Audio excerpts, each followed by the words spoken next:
আল্লাহর হাবিব সাল্লাল্লাহু আলাইহি ওয়াসাল্লাম দেখলেন একদিন এই পথের মধ্যে কাঁটা নাই। রাসূল সাল্লাল্লাহু আলাইহি ওয়াসাল্লাম বুঝতে পারলেন ওই মহিলা মনে হয় কোনো সমস্যা হয়েছে। চলে গেলেন ওই মহিলার বাড়িতে। ওই মহিলার বাড়িতে যখন গেছে তার আত্মীয়রা মুহাম্মদ সাল্লাল্লাহু আলাইহি ওয়াসাল্লামকে ভিতরে ঢুকতে দিলেন না। ভাবলেন মুহাম্মদ নাকি প্রতিশোধ নেওয়ার জন্য আসছে, যেহেতু ওই প্রতিদিন এই মহিলা তার রাস্তার মধ্যে কাটা দিত, বাড়িতে ঢুকতে দিলেন না। ওই আত্মীয় স্বজনরা যখন চলে যায়, মুহাম্মদ সাল্লাল্লাহু আলাইহি ওয়াসাল্লাম এবার বাড়ির মধ্যে ঢুকেছেন। দেখলেন মহিলার নিথর দেহটা পড়ে আছে, অসুস্থ, কথা বলতে পারে না।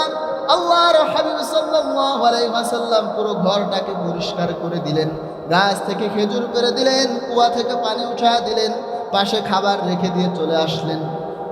বারবার কয়েকদিন যাওয়ার পরে মহিলা সুস্থ হয়েছে। মুহাম্মদকে জিজ্ঞাসা করলেন, ও মুহাম্মদ, আমি না তোমার রাস্তার মধ্যে প্রতিদিন কাটা দিয়ে রাখি, এটা তো তুমি জানো। এরপরও আমি যখন অসুস্থ হয়েছি মুহাম্মদ, তুমি কি কারণে আমার সেবা করতে এসেছো? আল্লাহর হাবিব সাল্লাল্লাহু আলাইহি ওয়াসাল্লাম বললেন, আপনি আমার রাস্তার মধ্যে কাটা দিয়েছেন না বুঝে। আপনি বুঝেন নাই, কিন্তু আমি তো বুঝি। একজন মানুষ যখন কষ্ট পায় তার সাহায্য আমাকে করতে হবে। ওই মহিলা হাউমাউ করে কান্না করলেন আর বললেন, মুহাম্মদ, বড় ভুল করে ফেলেছি। নিশ্চয়ই তুমি সাধারণ কোনো মানুষ না, আমাকেও পড়িয়ে দাও লা ইলাহা ইল্লাল্লাহ মুহাম্মাদুর রাসূলুল্লাহ সাল্লাল্লাহু আলাইহি ওয়াসাল্লাম। অনিষ্টকারী কোনো মহিলার সাহায্য কেউ করতে যায়, এমন নজির আমার নবী ছাড়া আর কোথাও আছে? আমার নবীর চরিত্র কত সুন্দর দেখেন। আল্লাহর হাবিব সাল্লাল্লাহু আলাইহি ওয়াসাল্লাম কাবার চত্বরের মধ্যে দাঁড়িয়ে আছে। একজন ইহুদি আসলেন। ওই ইহুদি এসে বিশ্ব নবীর ঘাড়ের চাদরটা ধরে টান মেরেছে। আল্লাহর হাবিব সাল্লাল্লাহু আলাইহি ওয়াসাল্লামের ঘাড়ের চামড়া ছিঁড়ে ফিনকি দিয়ে রক্ত বেরিয়ে আসলো। পাশেই ছিলেন ওমর রাদিয়াল্লাহু তাআলা আনহু। ওমর রাদিয়াল্লাহু তাআলা আনহু দৌড়ে ছুটে আসছে। কত বড় সাহস, আমার নবীর ঘাড়ের চাদর ধরে টান মারে, ওই ইহুদিকে ওইখানেই হত্যা করে ফেলবে। আল্লাহর হাবিব সাল্লাল্লাহু আলাইহি ওয়াসাল্লাম বললেন, ইজলিস ইয়া ওমর, ওমর থেমে যাও। ইহুদির কাছে জিজ্ঞাসা করলেন, কি ব্যাপার, তুমি আমার ঘাড়ের চাদর ধরে কেন টান মারলে, সমস্যাটা কি? ওই ইহুদি বললেন, ও মুহাম্মদ, ওই যে কিছুদিন আগে তুমি আমার থেকে খেজুর নিয়েছিলে, আগামী 8 দিন পরে কিন্তু ওই খেজুর দেওয়ার দিন।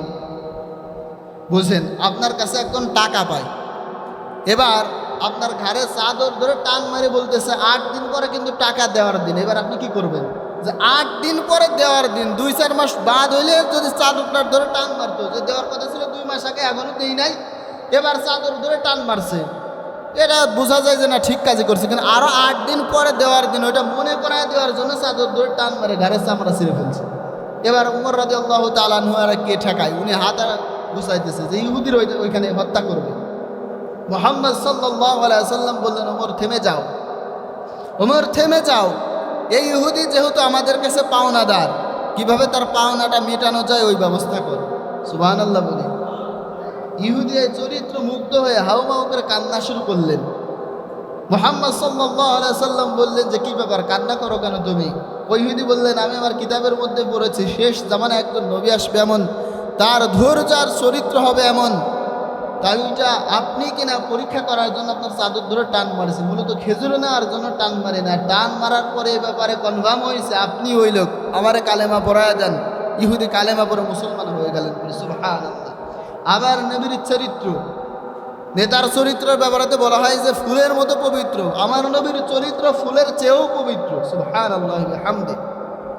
তো যেটা আমরা বলছিলাম যে সব জায়গায় এ নবীর আদর্শ মানার দরকার আছে না নাই? সব জায়গায় এ নবীর আদর্শ আছে না নাই? এখন আদর্শ আর কি মানবেন? রাসূলুল্লাহ সাল্লাল্লাহু আলাইহি ওয়াসাল্লামের জীবনে পাওয়া সবচেয়ে বড় উপহার হলো নামাজ। সবচেয়ে বড় উপহার কি? নামাজ।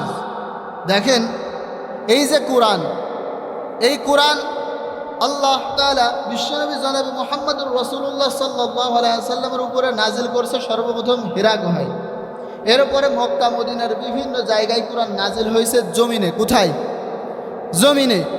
আল্লাহ তাআলা মুহাম্মদ সাল্লাল্লাহু আলাইহি ওয়াসাল্লামের ব্যাপারে বলে, ওয়ালা সাউফা ইউতিকা রাব্বুকা ফাতারদা হাবিব, আমি আপনাকে এমন নিয়ামত দিব যেটা পেয়ে আপনি খুশি হয়ে যাবেন।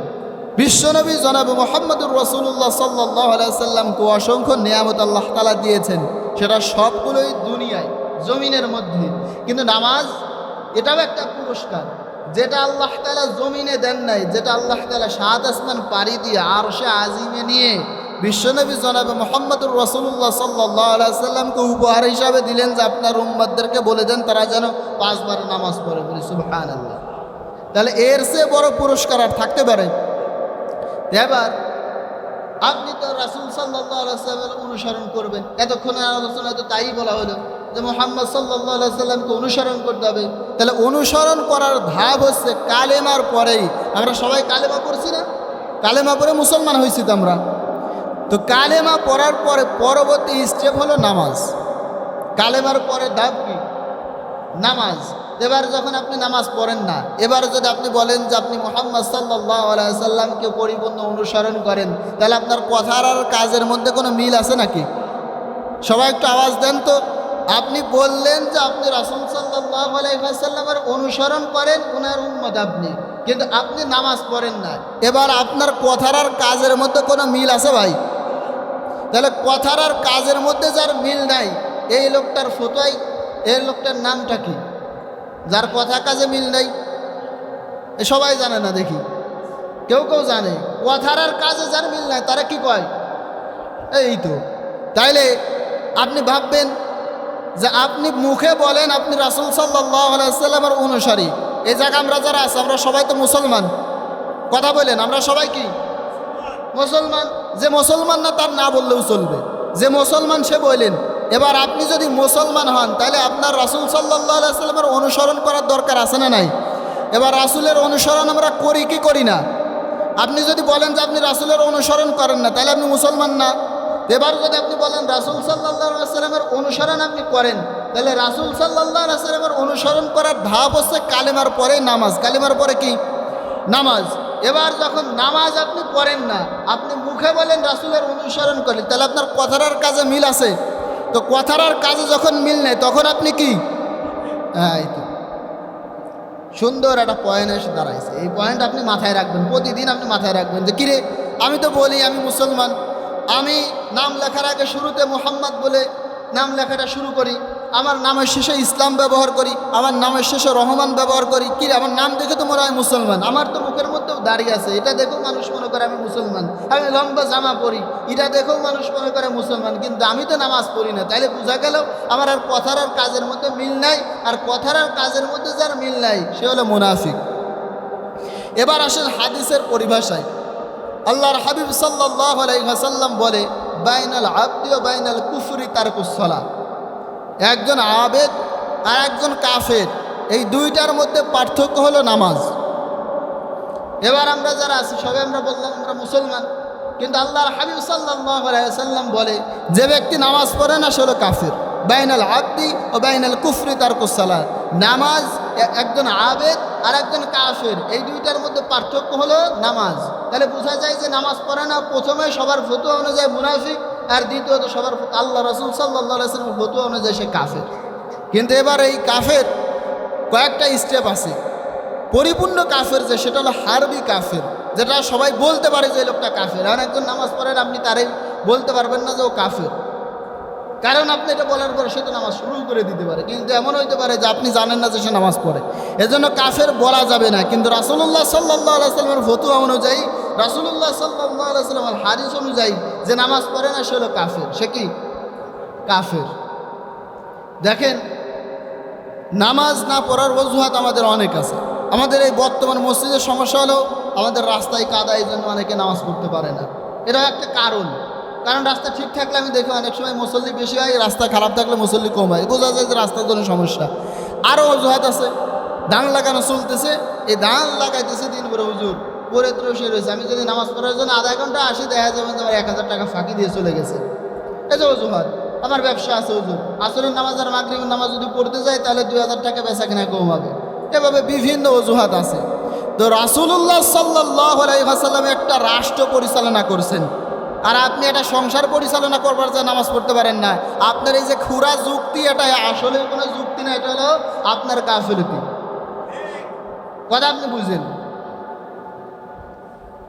ভারতে একজন মানুষ, ওনার জানাজা করার সময় বলা হলো যে 4টা গুণ যদি কারো ভিতরে না থাকে, আমাদের সময় হয়ে গেছে, কথাটা বলে আমি শেষ করতেছি, তাহলে সে যেন আমার জানাজা না করে।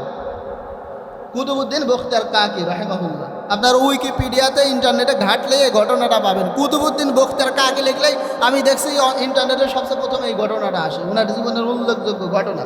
উনি বলে গেছে, ওসিয়াত করে গেছে যে 4টা গুণাবলী যদি কারোর ভিতরে না থাকে তাহলে আমার জানাজা যেন না করে। এমন লোক যদি না পাও, জানাজা ছাড়াই কবর দিয়ে দিও। গুণাবলীর মধ্যে 1 নম্বর হলো এই, যে ব্যক্তি কোনোদিন মিথ্যা কথা বলে নাই। 2 নম্বর হলো এই, যে ব্যক্তি কোনোদিন পরনারীর দিকে তাকায় নাই।